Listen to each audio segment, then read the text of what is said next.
So in the first part of the interview, we talk about setting up a business in Singapore. Now we're going to focus on the individual, and we're going to explain how to become an entrepreneur in Singapore. So Almanzor, my first question would be, do you consider Singapore a friendly environment for entrepreneurs to set up a business here in Singapore? Yes, definitely. I have to say yes. It is very entrepreneur-friendly country.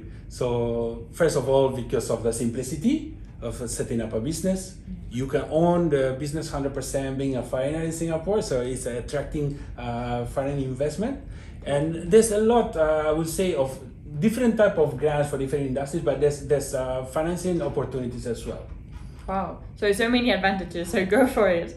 And now we have talked about the advantages, but how feasible is to become an entrepreneur in Singapore?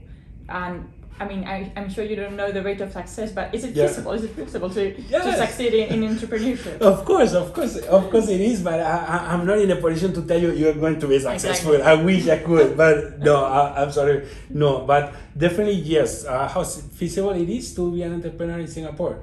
As long as you have a brilliant idea, you have a business plan, go for it. Yeah. You can start registering your business and start working with it in just a couple of days. Yeah, so just have a good idea and have a good base and start working on that.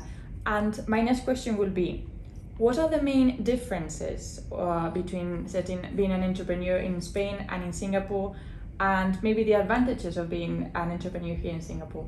Yes, Singapore has many advantages. You are in a hub in Southeast Asia with access to a tremendous, huge market, access to a thriving investing community. In Singapore.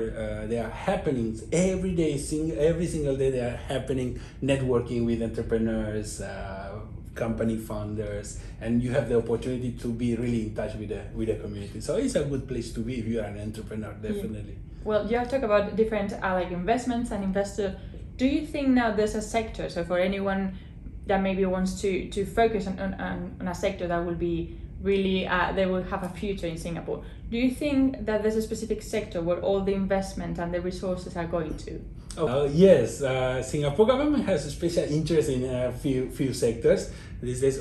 Just to mention some, fintech, blockchain, green businesses, robotics, artificial intelligence, for example. Also anything that has to do with innovation and technology. Yes. And my last question will be, what advice would you have to entrepreneurs, Spanish entrepreneurs or maybe entrepreneurs all around the world who want to start a business in Singapore and they have to venture into the unknown and go for it? Yes, yeah, right. Go for it. Firstly, have a brilliant idea. Make sure that it's going to work in the market. There's a demand for it.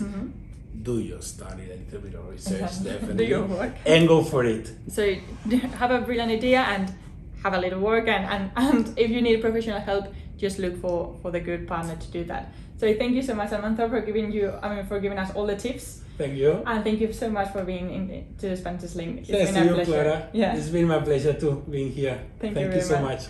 And thank you for listening. See you next week with more content.